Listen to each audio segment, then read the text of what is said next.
Dans certaines zones obscures du système solaire se cachent des mondes à la chimie complexe et si difformes qu'ils frôlent le bizarre. Le plus étonnant a été de découvrir la grande variété des objets qui habitent le système solaire. Autour des planètes, on trouve des lunes dont on n'avait pas compris jusque-là ce qu'elles étaient et qui sont maintenant au centre des recherches astronomiques les plus pointues. Ce qui était surprenant, c'est qu'elle ne ressemblait pas à notre Lune. Mais ces éléments du système solaire qu'on dit mineurs ne sont pas d'un moindre intérêt. Quelle surprise nous réservent les lunes du système solaire?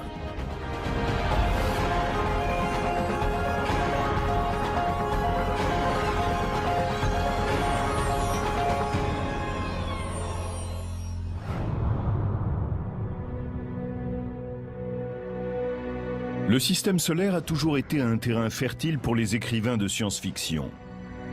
Mais grâce aux télescopes de plus en plus perfectionnés et aux sondes robotisées, aujourd'hui le rideau s'est levé sur un nouveau balai lunaire. Il y en a qui se déplacent dans un sens, d'autres dans le sens inverse. Elles filent à des vitesses différentes. Celles qui orbitent à l'intérieur dépassent celles qui sont à l'extérieur. Il y a une cinquantaine d'années, on pensait que le système solaire n'abritait que 32 lunes. Elles allaient de Ganymède, qui gravite autour de Jupiter et qui est plus grande que la planète Mercure, jusqu'aux petits astéroïdes comme les lunes de Mars, Phobos et Deimos. Mais ce nombre a explosé. En 2007, des scientifiques annoncent la découverte de 20 nouvelles lunes autour de Jupiter, d'une autour de Saturne et de 3 autour de Neptune. Ce qui s'est passé, c'est que les télescopes astronomiques ont été équipés de ce qu'on appelle des caméras CCD. Ce sont des caméras numériques, comme tout le monde en a aujourd'hui. Il est difficile d'obtenir des astronomes le nombre exact de lunes ou de satellites du système solaire. Au fur et à mesure que les caméras deviennent plus sensibles et les télescopes plus puissants, on en découvre de plus en plus.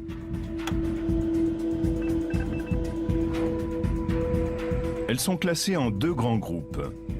Il y a celles qui tracent des orbites quasi circulaires au-dessus du plan de l'équateur de leur planète. Ce sont les lunes régulières. Notre Lune s'est formée lors d'un impact, mais toutes les autres se sont agglomérées à partir de la soupe gazeuse qui entoure leur planète parente. Un processus connu sous le nom d'accrétion.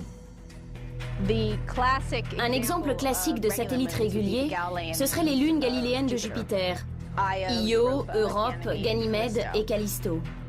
Le matériau qui allait donner naissance à Jupiter était un peu trop abondant. Le surplus s'est donc accumulé pour former les lunes. Les lunes irrégulières suivent des orbites inclinées et fortement elliptiques, dans le plan de l'équateur de leur planète. La plupart d'entre elles se déplacent de façon rétrograde, c'est-à-dire dans le sens des aiguilles d'une montre, alors que leur planète tourne dans l'autre sens. Phoebe, un satellite de Saturne récemment découvert, en est un parfait exemple. Au début, elle était indépendante et tournait autour du Soleil, avant d'être capturée par Saturne, plus massif.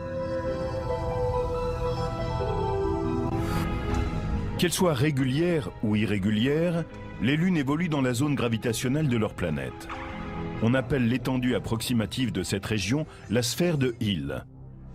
Elle tient son nom de George William Hill, un astronome américain qui a défini ce concept au milieu des années 1800.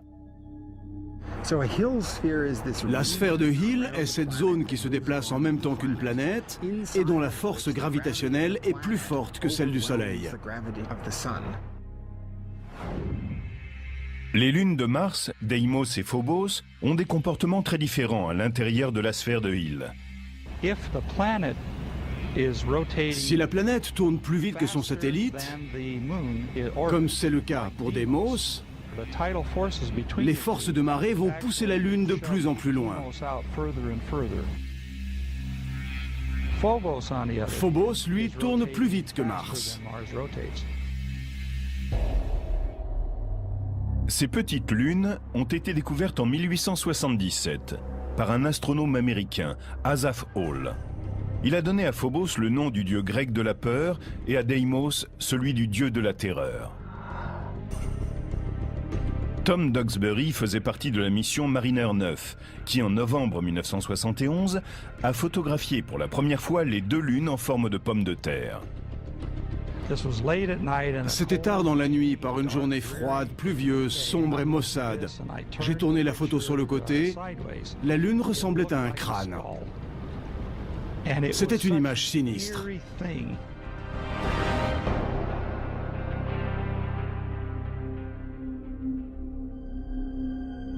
Phobos poursuit une trajectoire fatale. Elle orbite à 5500 km de Mars, c'est-à-dire plus près de sa planète que toute autre lune du système solaire. Si la nôtre était aussi proche de la Terre que Phobos l'est de Mars, elle nous semblerait 20 fois plus grande. La durée de son orbite se compterait en heures et non en jours comme c'est le cas. Et quand elle serait pleine, elle couvrirait le ciel. Les marées diurnes auraient une amplitude 10 fois plus importante. Et la Lune finirait peut-être par s'écraser sur la Terre.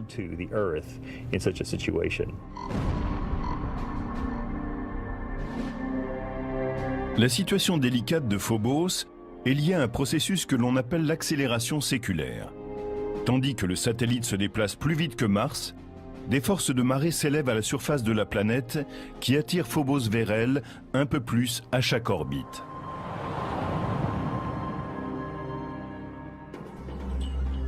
La lutte entre les 2 objets ressemble aux forces qui s'exercent dans un jeu populaire américain, le Tetherball.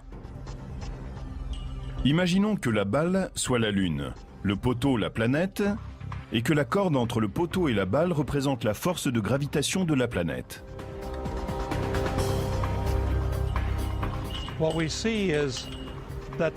Nous voyons que la force de gravitation pousse la Lune à accélérer. Elle va de plus en plus vite et poursuit son chemin jusqu'à frapper le poteau. C'est exactement ce qui arrive à Phobos. Elle orbite autour de Mars plus vite que celle-ci n'avance. L'interaction de marée la pousse à se rapprocher et à accélérer sa marche. Nous pensons que dans 50 millions d'années, Phobos en arrivera à toucher Mars et qu'il disparaîtra en tant que Lune.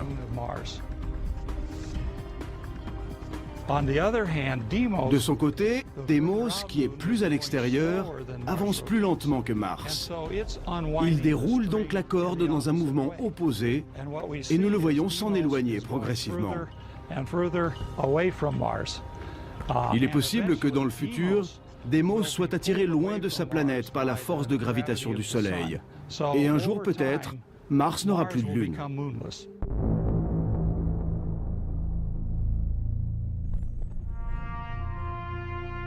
Comme Phobos prend de l'avance sur la rotation de Mars, il semble se lever à l'ouest et se coucher à l'est.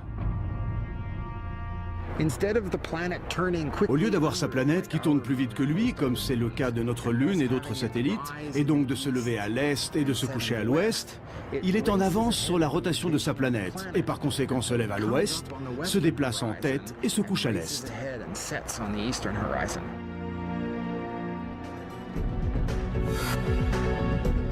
Il faudra au moins 50 millions d'années avant que Phobos ne disparaisse complètement.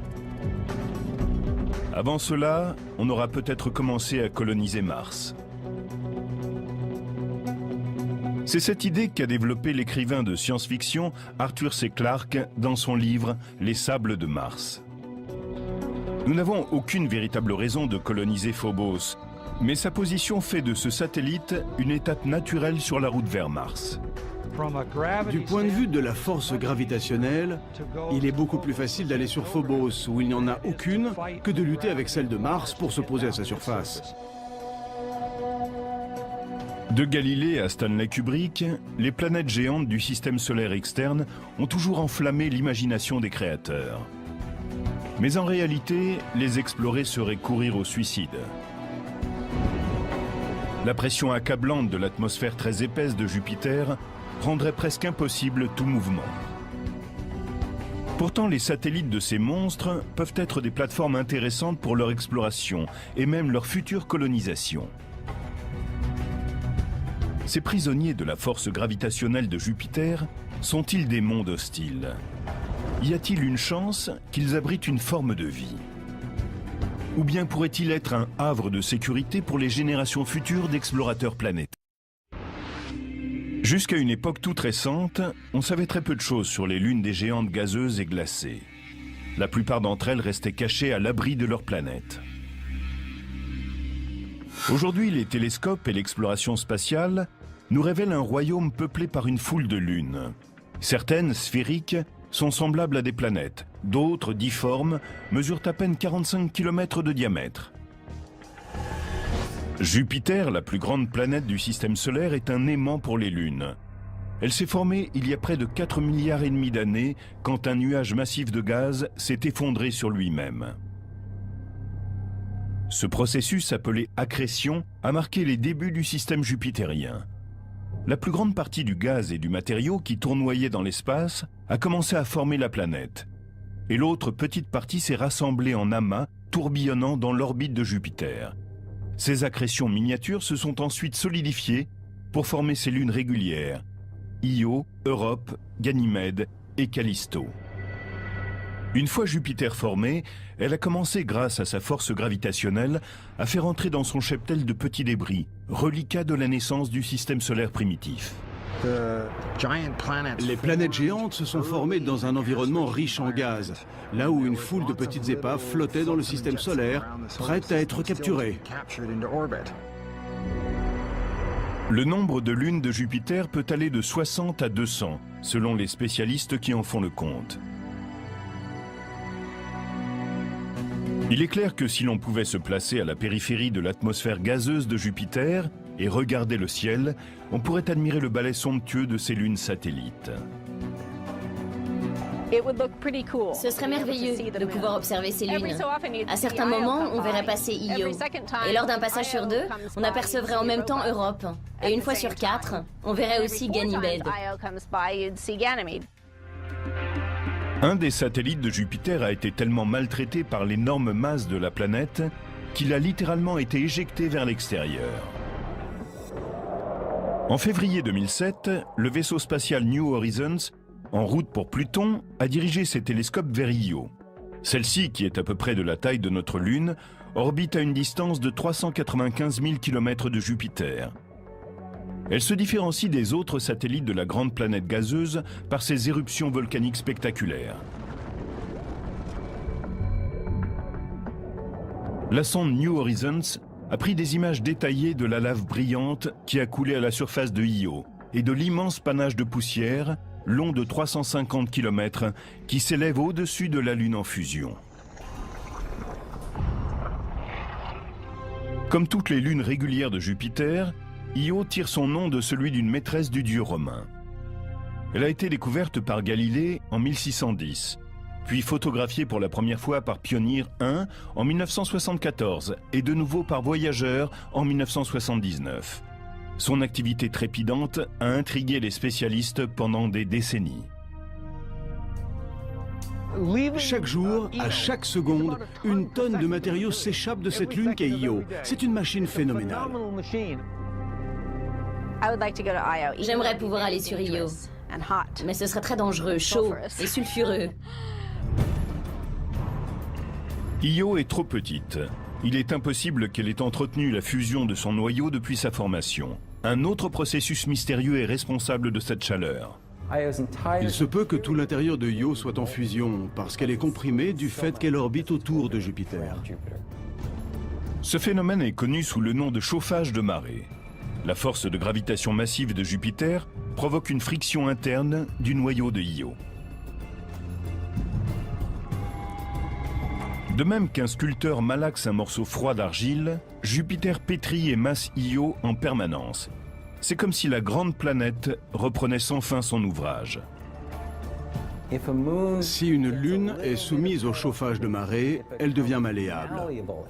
Elle peut être étirée comme l'argile et déformée par les forces gravitationnelles de sa planète. La surface de la Lune est froide. Elle se brise comme l'argile que l'on peut alors déchirer. Mais l'intérieur est chaud et peut littéralement couler, s'étirer, être malaxé par l'action gravitationnelle de la planète dont elle est le satellite. La plupart des lunes régulières ont des orbites circulaires. Le phénomène de chauffage de marée se produit lorsque le satellite suit une orbite plus allongée et que la distance qui le sépare de sa planète change radicalement au cours d'une même révolution.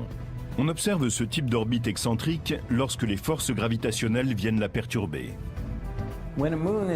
Quand une lune subit une orbite excentrique, c'est-à-dire une orbite qui n'est pas circulaire, tantôt elle se rapproche et tantôt elle s'éloigne de la planète. Et quand elle en est très proche, elle est comprimée et mise en pièces.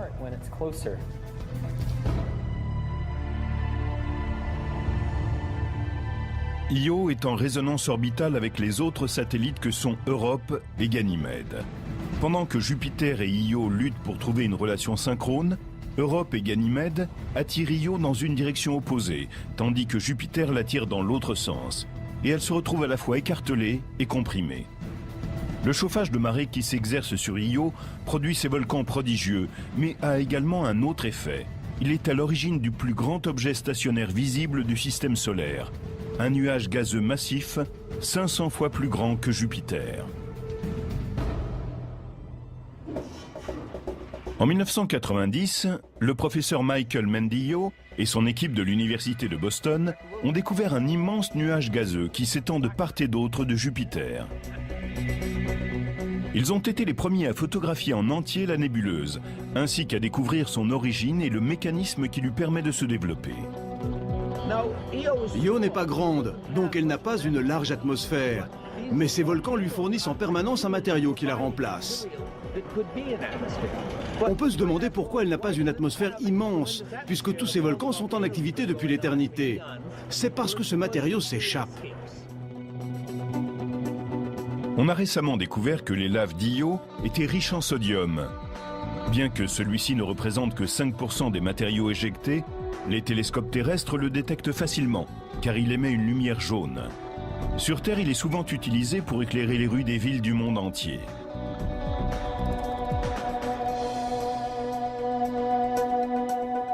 Le sodium et les autres molécules gazeuses sont bombardés d'électrons du puissant champ magnétique de Jupiter. Les électrons et les protons ionisent certaines de ces particules. À présent sous forme de plasma, ces ions sont emportés par la magnétosphère puissante de Jupiter. Et leur vitesse augmente rapidement lorsqu'ils sont capturés par le champ magnétique de la planète.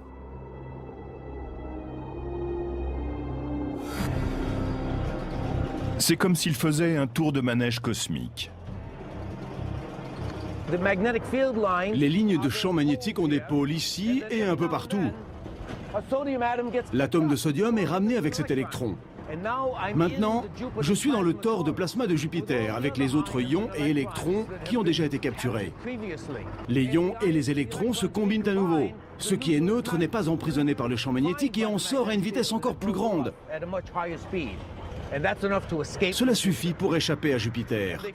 Et ils forment le plus grand nuage gazeux visible et permanent du système solaire.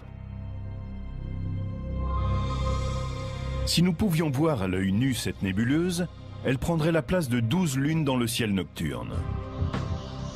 Elle est tellement immense que Mendillo et son équipe ont créé un télescope spécifique pour pouvoir l'étudier. Pour disposer d'un grand champ de vision, vous n'avez besoin que d'une petite lentille, comme d'une paire de jumelles. En 1991, le télescope était peut-être d'un type courant, mais sa caméra était très sophistiquée et même révolutionnaire pour l'époque, puisqu'il s'agissait d'un appareil numérique. Une fois que vous avez une image en binaire, vous pouvez faire toutes sortes de choses.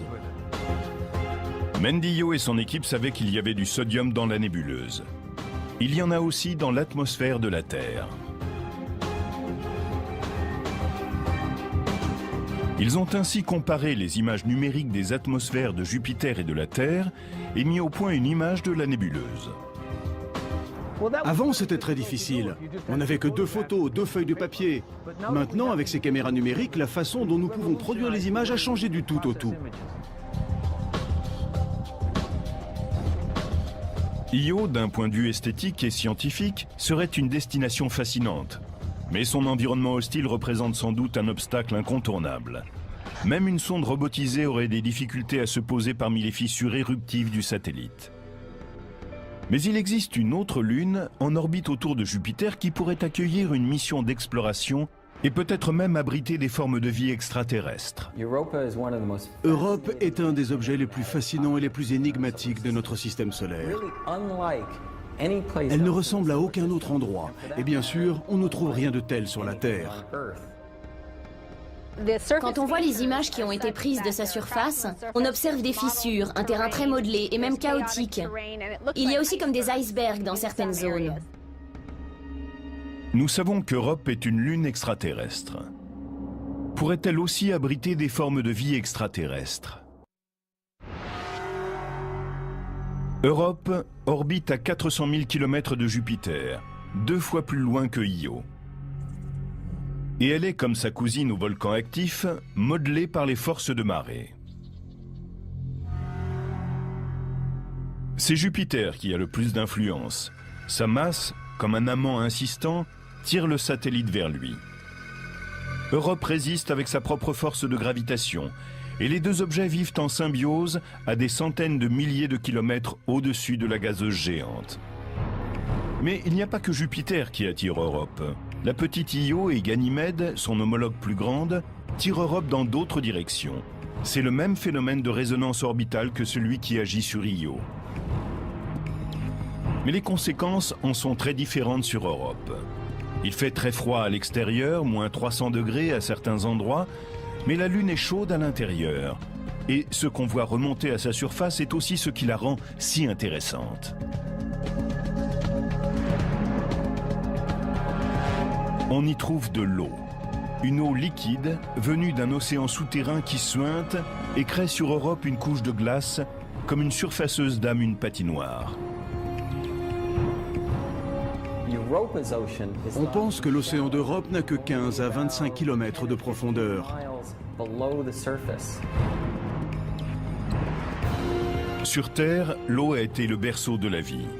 Pourrait-il en être de même sur Europe ou sur d'autres lunes ? Les océans glacés des satellites sont peut-être l'habitat le plus répandu dans l'univers. Les objets tels que la Terre sont sans doute assez rares, mais les lunes glacées sont probablement légion. En février 2007, le vaisseau spatial New Horizons, en route vers Pluton et les régions éloignées du système solaire, a réussi à se rapprocher suffisamment d'Europe pour envoyer sur Terre des images stupéfiantes. Ce n'est que lorsque le Soleil se lève ou se couche derrière Europe que l'on peut voir ces immenses formes géologiques qu'on appelle des crop circles. Ils sont très grands. Si vous décidiez de traverser un de ces cercles, vous descendriez d'abord doucement pour vous retrouver à quelques 30 mètres plus bas, et ensuite vous remonteriez au niveau initial. La ressemblance entre ces crop circles et les mystérieuses figures que l'on trouve ici et là sur la Terre s'arrête lorsqu'on en vient à leur taille. En effet, sur Europe, ils mesurent entre 3000 et 4500 km de diamètre. Pourtant, ils sont trop petits et trop réguliers pour être des cratères d'impact, car les astéroïdes, comme les comètes, ont des formes et des tailles différentes. Les crop circles d'Europe se ressemblent tous d'un point de vue géologique. Sans en avoir aucune preuve, on pense que Jupiter pourrait être à l'origine de ces formes, à cause de sa masse. Il se pourrait que la glace qui recouvre Europe ne s'enfonce pas jusqu'au cœur du satellite. Comme un iceberg sphérique, elle flotterait sur un océan localisé sous sa surface. La région polaire aurait été plus ou moins modelée par Jupiter et lentement étirée vers l'équateur au fil des siècles. C'est ainsi que l'on trouve une ligne de crop circles qui s'étend de cette zone jusqu'à l'équateur. Si la croûte glaciaire d'Europe ressemble aux icebergs terrestres, la partie immergée devrait être très importante. Cette hypothèse aurait d'immenses conséquences pour les explorations futures. Cela signifie qu'il y aurait en dessous 8 à 9 fois ce volume de glace. On en arrive à des dimensions impressionnantes. La théorie de l'iceberg s'appuie sur l'hypothèse que l'océan, situé sous la surface d'Europe, peut être facilement atteint lorsqu'on tapote la fine croûte gelée. Les données que nous obtiendrons grâce au radar et aux rayons ultraviolets nous donneront des informations importantes avant même qu'un vaisseau spatial puisse atteindre la surface d'Europe. Les futurs explorateurs devront chercher les points chauds et les endroits où ce mystérieux océan a pu remonter à la surface et ensuite trouver le moyen d'y plonger. Il pourrait choisir d'établir une base d'opération sur Ganymède, la plus grande lune de Jupiter. Comme Phobos pourrait être une étape dans l'exploration martienne, Ganymède pourrait l'être dans le système jupitérien. Elle est plus grande que Mercure et sa force de gravitation est plus proche de celle de la Terre que de celle des satellites de Jupiter. Bien qu'elle soit en résonance orbitale avec Io et Europe, elle est assez éloignée de Jupiter pour être moins affectée par les forces de marée de la géante gazeuse. Sur Ganymède, on pourrait se poser dans un grand cratère et construire une base protégée par une coupole à l'abri des particules chargées du système jupitérien. Ainsi, on sera en lieu sûr pour étudier Ganymède, son champ magnétique, l'intérieur du satellite, sa géologie, ainsi que le système jupitérien dans son ensemble. Ganymède est la seule lune du système solaire qui ait son propre champ magnétique. Pour cela, elle doit nécessairement avoir une masse suffisante et un noyau intérieur chaud. Sa masse est évidente, mais la source de cette chaleur reste une énigme. Ganymède est affectée à la fois par les forces de marée de Io et d'Europe. Mais son orbite est assez circulaire pour lui éviter d'être écrasée ou étirée par Jupiter, comme ses voisines plus modestes. On pense que par le passé, un événement a pu infléchir l'orbite de Ganymède. Peut-être son caractère excentrique a-t-il été bousculé pendant un moment. Cela aurait produit une friction importante à l'intérieur et chauffé le noyau. Nous ne savons pas vraiment. Mais le récent passage de New Horizons au-dessus du système jupitérien nous a donné un aperçu des merveilles qui nous attendent lorsque nous approcherons des lunes de Jupiter. Les spécialistes pensent déjà au jour où une sonde robotisée se posera sur l'une d'entre elles et commencera à élucider les secrets de ces mondes énigmatiques. Une lune glacée tourne aussi autour d'une autre géante gazeuse, Saturne. Elle est trop petite pour avoir sa propre atmosphère, mais cela ne l'empêche pas de perturber celle de sa planète.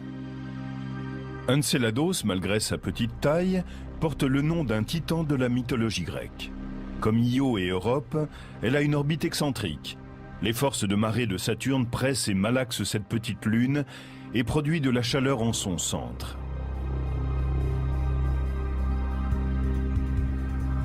Mais contrairement à Io, elle ne rejette pas le matériau en fusion en un grand nuage gazeux.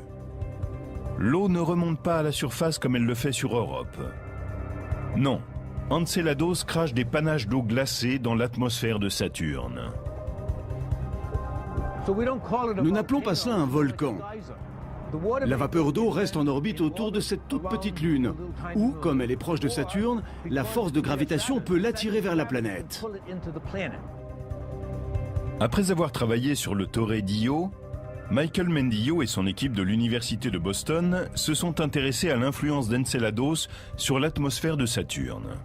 Il s'avère que l'eau est un catalyseur qui permet de recombiner à merveille les ions et les électrons. Avant la sonde Cassini, les scientifiques créaient sur leurs ordinateurs des modèles pour déterminer les conditions atmosphériques qui règnent autour de Saturne. Ils avaient établi que la planète devait posséder une ionosphère importante. Mais étonnamment, les données rapportées par Cassini ont indiqué que l'ionosphère de Saturne ne représentait que 10% de ce que prévoyait l'ordinateur. Il semble que l'eau glacée éjectée d'Enceladus neutralise les particules chargées de l'ionosphère de Saturne. Attention, décollage. C'est presque par accident que les scientifiques ont appris l'influence de l'eau sur l'atmosphère de la planète. En 1973, quand la NASA a mis en route son programme Skylab, elle a lancé sa dernière fusée Saturne V, celle qui avait permis d'aller sur la Lune. Jamais un vaisseau spatial n'avait réussi à rester en pleine combustion jusque dans la ionosphère. La gigantesque fusée a largué, à partir d'un de ses moteurs, 1 tonne de vapeur d'eau par seconde. Et ce jour-là, la ionosphère a failli disparaître.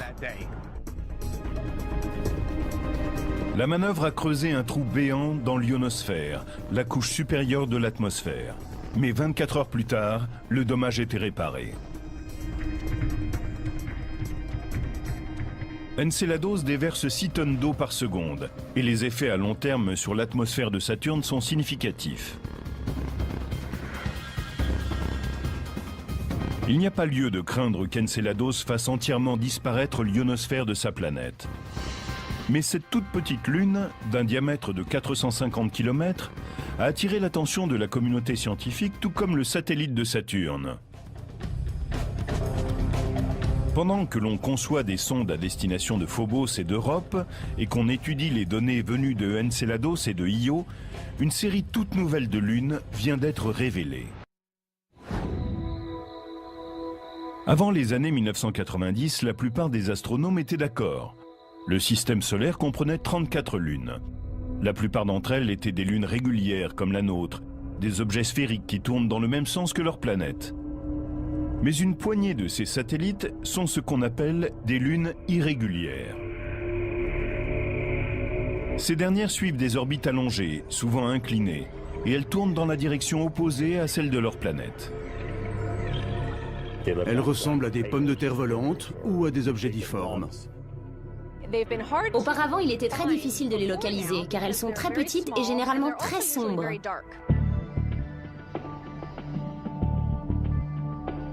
En l'espace d'une décennie, l'avènement de la photo numérique et le développement des télescopes à masque codé ont transformé l'étude des lunes du système solaire. Brett Gladman, de l'Université de la Colombie-Britannique, a découvert sa première lune irrégulière en 1997 à l'observatoire du Mont Palomar. Depuis, il a mis en lumière 17 objets du système solaire qui étaient auparavant cachés.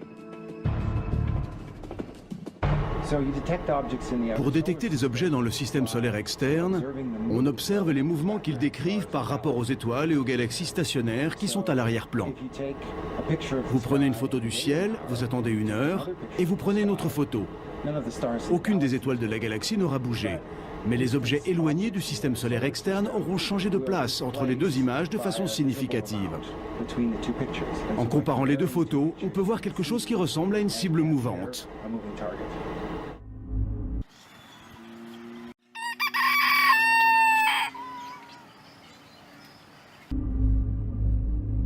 L'objet peut être une comète ou un astéroïde, ou une nouvelle lune irrégulière s'il tourne autour d'une planète de façon rétrograde. Il y a une autre différence importante entre les lunes régulières et irrégulières. Ces dernières ont été capturées. Elles se sont formées indépendamment de la planète autour de laquelle elles orbitent. Selon toute vraisemblance, elles faisaient partie des débris issus de la formation du système solaire. Phoebe, la plus grande lune irrégulière de Saturne, en est un exemple classique. Phoebe tourne très loin de Saturne. Elle a une orbite elliptique très inclinée et elle avance de façon rétrograde. Les images de Voyager suggéraient que cet objet pouvait être un astéroïde. Donc, on a pensé que c'était peut-être un astéroïde capturé. Maintenant, grâce à la sonde Cassini, nous savons qu'il s'agit d'un corps glacé très riche en eau. Cela exclut l'idée que l'objet vienne de la ceinture d'astéroïdes. On pense aujourd'hui que Phoebe serait née dans la ceinture de Kuiper, qui s'étend aux frontières du système solaire. La ceinture de Kuiper est composée de petits corps, des débris venus de la formation du système solaire. Elle tourne autour du Soleil, au-delà de l'orbite de Neptune. Mais il existe une autre théorie totalement différente. Il est probable que Phoebe, après sa formation, ait d'abord suivi sa propre orbite autour du Soleil. Et c'est là qu'elle aurait été capturée pour orbiter autour de Saturne. Car la plupart des objets qui se sont formés à proximité de la planète géante sont venus se fondre en elle ou ont été éjectés du système solaire. Phoebe aurait donc été fabriquée à partir de débris planétaires qui flottaient autour de Saturne lors de sa naissance. Mais il est possible aussi qu'elle se soit formée à partir d'un matériau différent, dont certains pensent qu'il viendrait des lunes irrégulières tournant autour de Jupiter. Si c'est le cas, les astrogéologues pourront sans doute comparer les éléments des deux géantes gazeuses avec ceux qui composent Phoebe. Actuellement, il existe 3 théories sur la façon dont Phoebe et les autres lunes irrégulières ont perdu leur indépendance. Selon les 2 premières, elles auraient été capturées quand le système solaire était encore en formation et que les planètes n'étaient qu'un gros disque d'accrétion constitué de gaz et de débris. La théorie de la traînée de gaz est la plus simple. Les gaz épais tournoyaient autour de la planète en accrétion quand une comète, un astéroïde ou une combinaison de débris des deux types d'objets a traversé la mixture gazeuse. Nous savons que les satellites réguliers des planètes géantes sont rassemblés en un grand disque d'accrétion que l'on retrouve autour de chacune d'entre elles, tel un petit système solaire en formation. Le gaz et la poussière de ce disque dans ses régions extérieures peut aussi représenter une source de friction.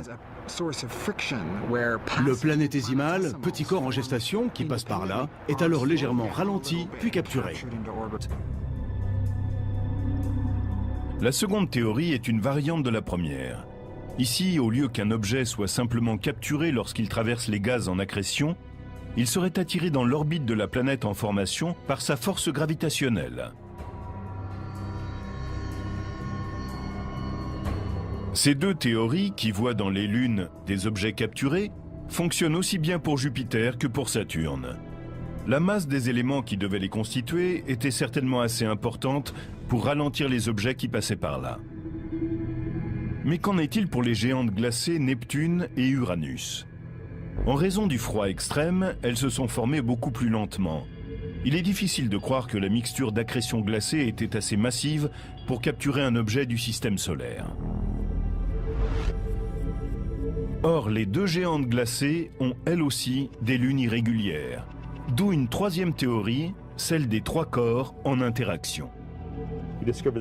Nous avons découvert que dans de nombreux cas, là où nous pensions qu'il n'y avait qu'un objet, il s'en trouvait deux. Souvent, ils sont plus ou moins de la même taille et se déplacent dans un système binaire.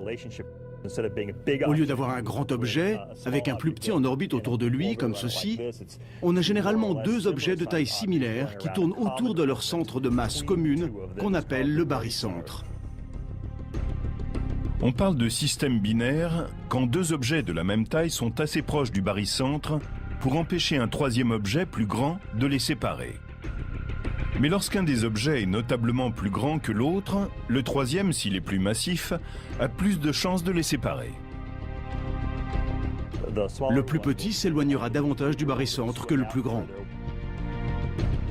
L'objet le plus petit se rapproche de la planète et finit par être capturé, tandis que son partenaire est éjecté dans une orbite indépendante.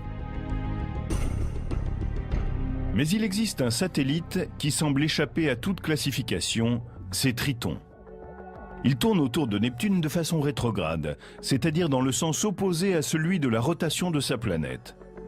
Cela devrait faire de lui une lune irrégulière, si ce n'est qu'il est sphérique et qu'il décrit une orbite presque circulaire, proche de l'équateur, ce qui est la description typique d'une lune régulière. Il rejette également d'étranges panaches glacés, qui indiquent qu'il avait autrefois, et qu'il a peut-être aujourd'hui encore, une activité volcanique.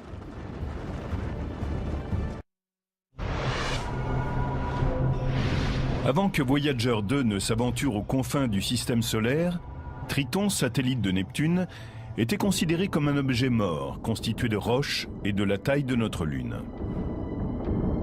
Mais la sonde spatiale a transmis des images qui ont révélé aux scientifiques stupéfaits des montagnes, des lignes de failles, des fissures, témoignant d'un mouvement tectonique ainsi que d'une atmosphère d'une grande épaisseur. Les phénomènes géologiques que l'on associe généralement aux grandes planètes chaudes pourraient donc exister sur une lune glacée légèrement plus petite que la nôtre. En 1989, Voyager n'a pas détecté de volcan actif. Pourtant, comme sur Enceladus, satellite de Saturne, des geysers jaillissent régulièrement à la surface de Triton. Ce qui est réellement étonnant ici, ce n'est pas simplement le phénomène géologique en soi, c'est surtout le fait qu'il se produise sur une lune irrégulière. La plupart des grandes lunes du système solaire sont des satellites réguliers. Mais il y a une exception très importante, c'est Triton, la plus grande lune de Neptune, qui orbite dans le mauvais sens. Donc on pense que Triton est un objet capturé. On aurait ainsi une lune capturée qui se comporterait comme une lune régulière. Mais comment un objet de la taille de Triton aurait-il pu ralentir sans traverser l'atmosphère de Neptune ni entrer en collision avec la planète glacée ?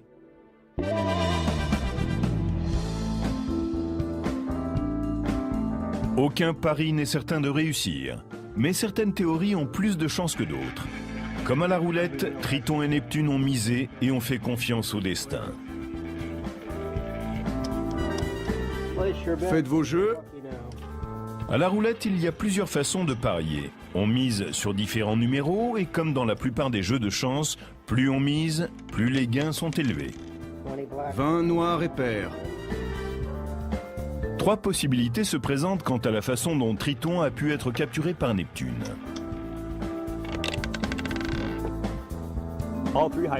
Trois hypothèses sont valables d'un point de vue physique. La première semble la plus complexe. La période au cours de laquelle Neptune avait autour d'elle un disque de gaz et de poussière susceptible de capturer un objet comme Triton en formation a été très courte. La fenêtre de temps est très étroite. C'est comme parier sur le zéro vert à une table de roulette. Il est plus probable qu'à un certain moment de l'histoire du système solaire, le matériau qui allait constituer Triton se soit écrasé sur un satellite glacé régulier de taille moyenne. Et c'est de cette collision qu'est donc né Triton. C'est comme lorsqu'on parie sur le premier tiers de la table de roulette. On a une chance sur 3.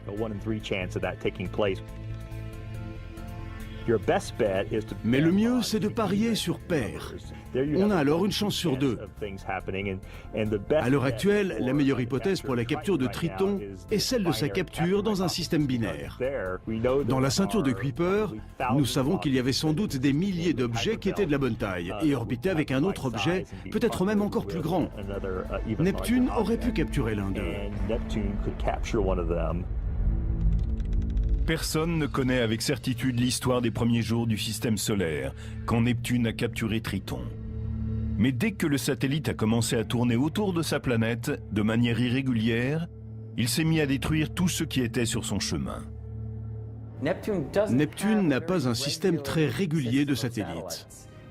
On pense que la capture de Triton a perturbé ce qui était auparavant un système régulier, comme en ont les autres grandes planètes.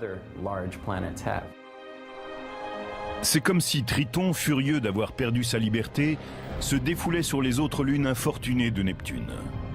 Mais d'où vient ce fougueux satellite? Les données récoltées par Voyager 2 indiquent que la densité de Triton est à peu près égale à celle de Pluton. Aucune autre lune régulière ne peut prétendre à une telle ressemblance. On soupçonne que les deux objets trouvent leur origine dans la ceinture de Kuiper. Le système solaire externe était constitué de grands objets qui suivaient chacun leur route. Certains d'entre eux ont donné naissance aux planètes géantes. D'autres ont été éjectés plus loin vers la ceinture de Kuiper, où ils sont encore aujourd'hui. Collision, accrétion et même capture ont rétréci ce qui était autrefois un réservoir important de matériaux pour la construction planétaire. Très tôt dans l'histoire du système solaire, la ceinture de Kuiper a sans doute été habitée d'objets beaucoup plus grands qu'aujourd'hui, dont la masse était peut-être 50 fois celle de la Terre, alors que maintenant, sa masse est inférieure à celle de la Terre. Ce qui reste de la ceinture de Kuiper est aussi vieux que le système solaire lui-même. Le matériau dont sont faits les objets binaires, les restes de collision et même certaines lunes extraterrestres n'a pas changé depuis plus de 4 milliards d'années. Il est stupéfiant de voir à quel point les lunes sont toutes différentes dans le système solaire externe. La première fois que je me suis retrouvé dans un centre d'astronomie dans les années 1960, aucun de ces satellites n'avait encore été découvert. Ils n'étaient que de petits points dans l'objectif du télescope et nous ne savions pas combien ils étaient différents. Nous quittons les régions glacées du système solaire et revenons sur Terre, intimidés par l'étendue de l'univers et la grandeur des planètes. Il est bon de s'arrêter un instant et de se retourner sur ces petits objets qui peuplent l'obscurité. Ces lunes extraterrestres dont on a découvert tardivement la nature renferment des énigmes qui n'attendent que la curiosité humaine pour être résolues.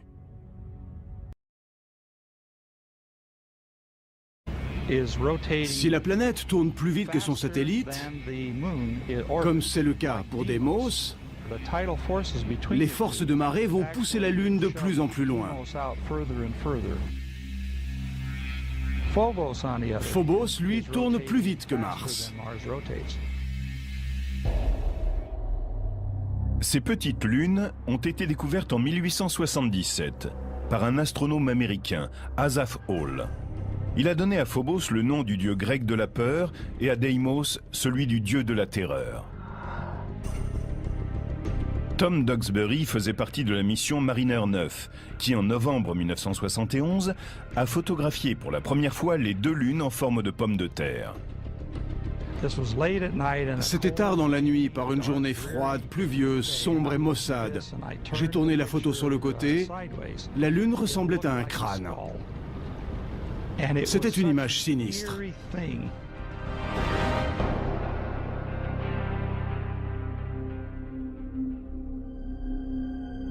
Phobos poursuit une trajectoire fatale. Elle orbite à 5500 km de Mars, c'est-à-dire plus près de sa planète que toute autre lune du système solaire.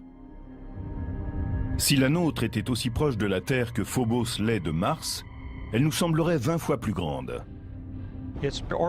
La durée de son orbite se compterait en heures et non en jours comme c'est le cas. Et quand elle serait pleine, elle couvrirait le ciel. Les marées diurnes auraient une amplitude 10 fois plus importante. Et la Lune finirait peut-être par s'écraser sur la Terre.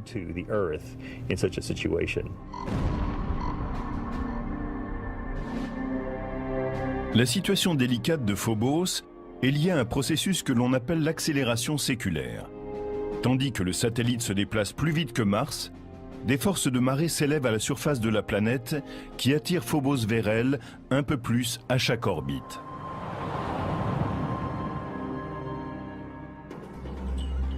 La lutte entre les deux objets ressemble aux forces qui s'exercent dans un jeu populaire américain, le Tetherball. Imaginons que la balle soit la Lune, le poteau la planète, et que la corde entre le poteau et la balle représente la force de gravitation de la planète.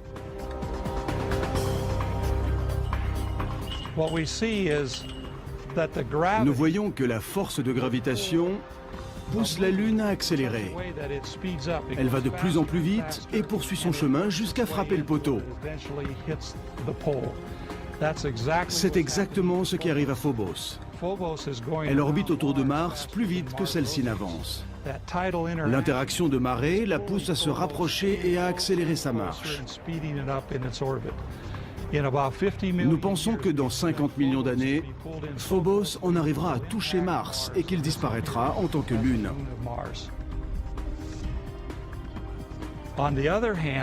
De son côté, Deimos, qui est plus à l'extérieur, avance plus lentement que Mars. Il déroule donc la corde dans un mouvement opposé et nous le voyons s'en éloigner progressivement. Il est possible que dans le futur, Deimos soit attiré loin de sa planète par la force de gravitation du Soleil. Et un jour peut-être, Mars n'aura plus de lune.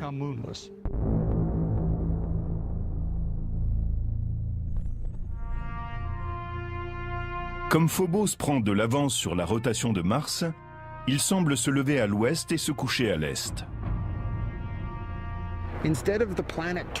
Au lieu d'avoir sa planète qui tourne plus vite que lui, comme c'est le cas de notre Lune et d'autres satellites, et donc de se lever à l'est et de se coucher à l'ouest, il est en avance sur la rotation de sa planète, et par conséquent se lève à l'ouest, se déplace en tête et se couche à l'est.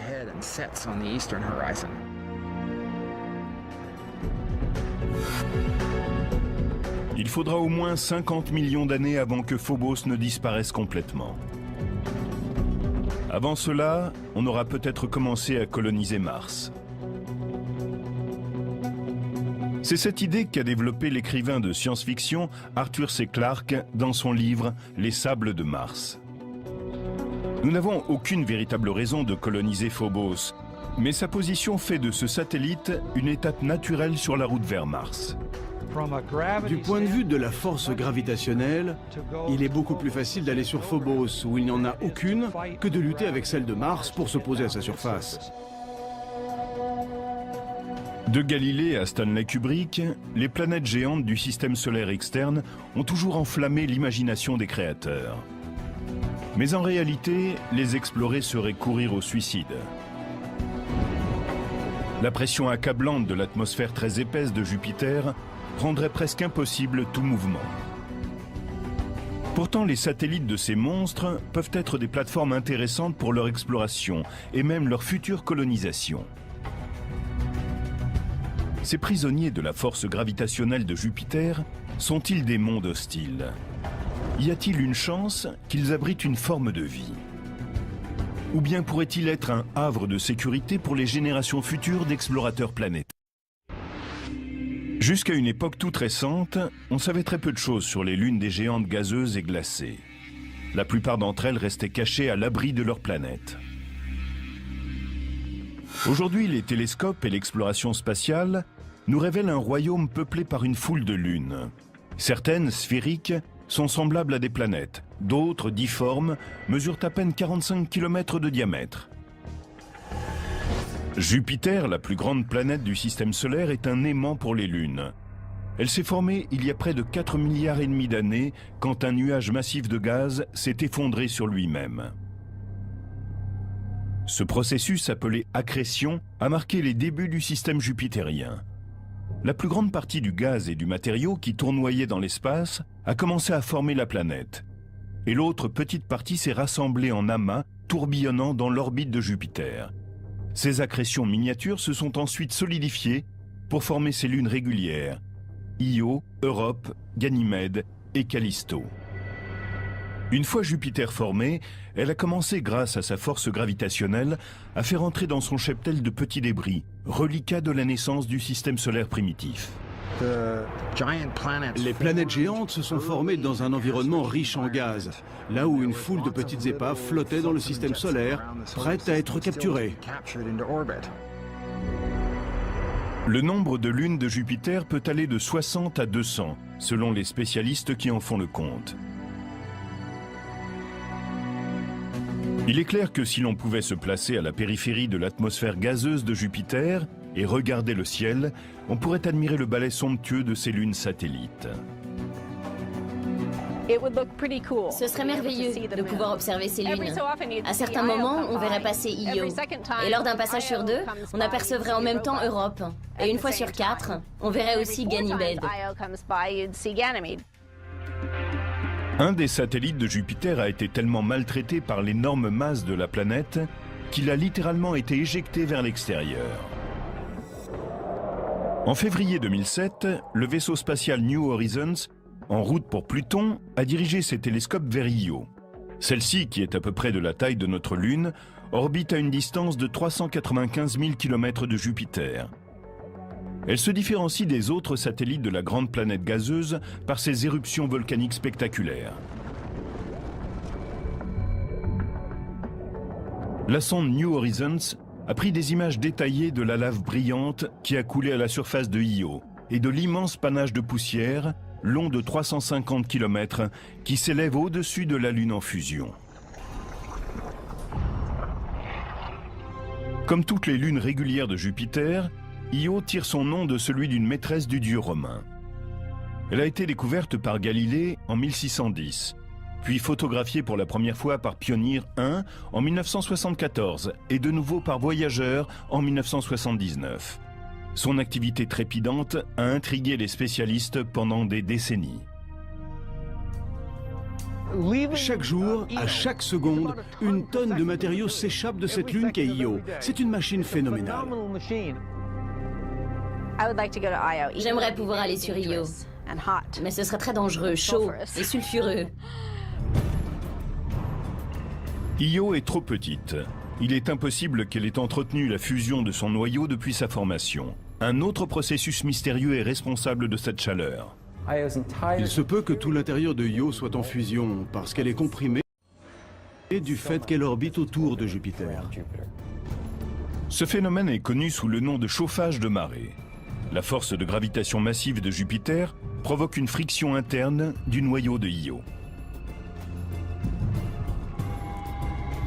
De même qu'un sculpteur malaxe un morceau froid d'argile, Jupiter pétrit et masse Io en permanence.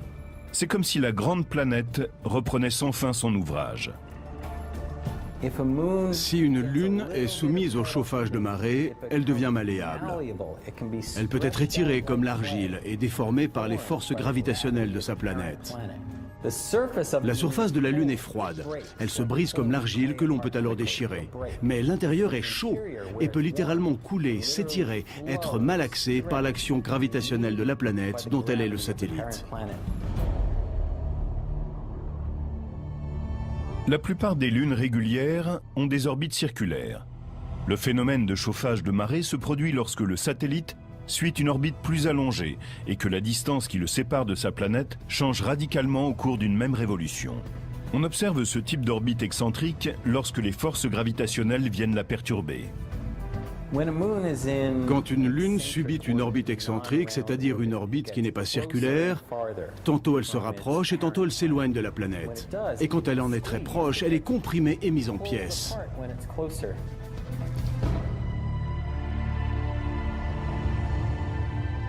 Io est en résonance orbitale avec les autres satellites que sont Europe et Ganymède.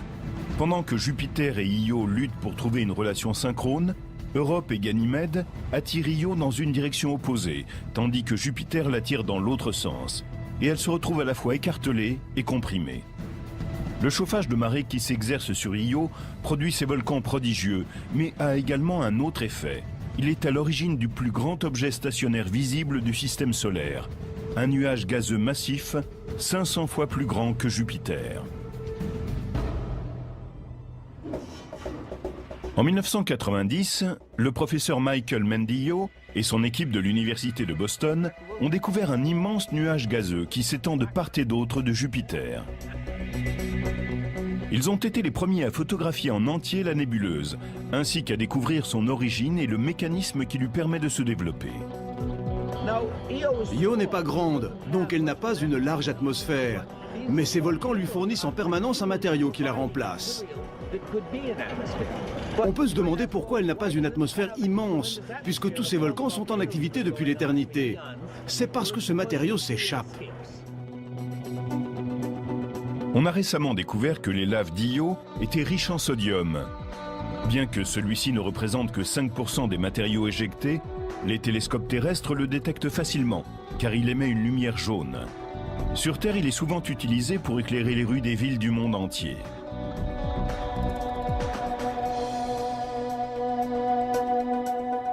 Le sodium et les autres molécules gazeuses sont bombardés d'électrons du puissant champ magnétique de Jupiter.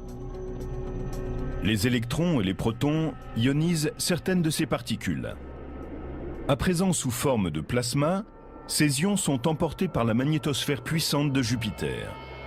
Et leur vitesse augmente rapidement lorsqu'ils sont capturés par le champ magnétique de la planète.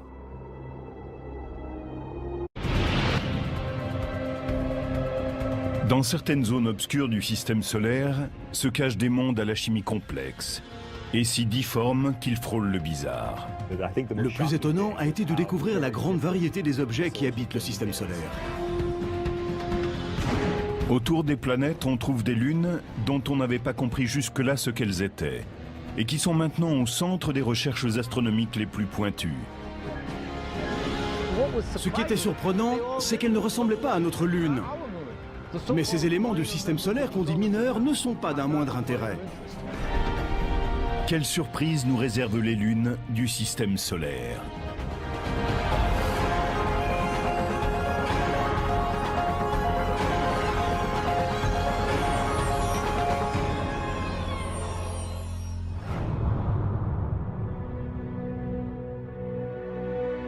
Le système solaire a toujours été un terrain fertile pour les écrivains de science-fiction. Mais grâce aux télescopes de plus en plus perfectionnés et aux sondes robotisées, aujourd'hui le rideau s'est levé sur un nouveau balai lunaire. Il y en a qui se déplacent dans un sens, d'autres dans le sens inverse. Elles filent à des vitesses différentes. Celles qui orbitent à l'intérieur dépassent celles qui sont à l'extérieur. Il y a une cinquantaine d'années, on pensait que le système solaire n'abritait que 32 lunes. Elles allaient de Ganymède, qui gravite autour de Jupiter et qui est plus grande que la planète Mercure, jusqu'aux petits astéroïdes comme les lunes de Mars, Phobos et Deimos. Mais ce nombre a explosé.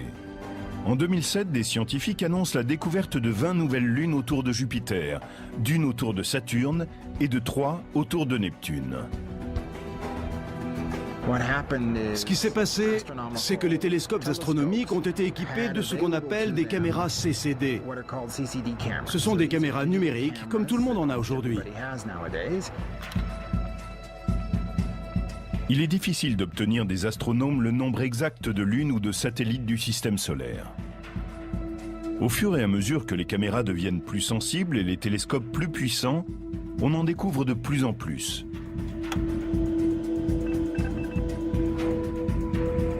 Elles sont classées en deux grands groupes. Il y a celles qui tracent des orbites quasi circulaires au-dessus du plan de l'équateur de leur planète. Ce sont les lunes régulières. Notre Lune s'est formée lors d'un impact, mais toutes les autres se sont agglomérées à partir de la soupe gazeuse qui entoure leur planète parente. Un processus connu sous le nom d'accrétion. Un exemple classique de satellite régulier, ce seraient les lunes galiléennes de Jupiter. Io, Europe, Ganymède et Callisto. Le matériau qui allait donner naissance à Jupiter était un peu trop abondant. Le surplus s'est donc accumulé pour former les lunes. Les lunes irrégulières suivent des orbites inclinées et fortement elliptiques, dans le plan de l'équateur de leur planète. La plupart d'entre elles se déplacent de façon rétrograde, c'est-à-dire dans le sens des aiguilles d'une montre, alors que leur planète tourne dans l'autre sens. Phoebe, un satellite de Saturne récemment découvert, en est un parfait exemple. Au début, elle était indépendante et tournait autour du Soleil, avant d'être capturée par Saturne, plus massif. Qu'elles soient régulières ou irrégulières, les lunes évoluent dans la zone gravitationnelle de leur planète. On appelle l'étendue approximative de cette région la sphère de Hill. Elle tient son nom de George William Hill, un astronome américain qui a défini ce concept au milieu des années 1800. La sphère de Hill est cette zone qui se déplace en même temps qu'une planète et dont la force gravitationnelle est plus forte que celle du Soleil. Les lunes de Mars, Deimos et Phobos, ont des comportements très différents à l'intérieur de la sphère de Hill.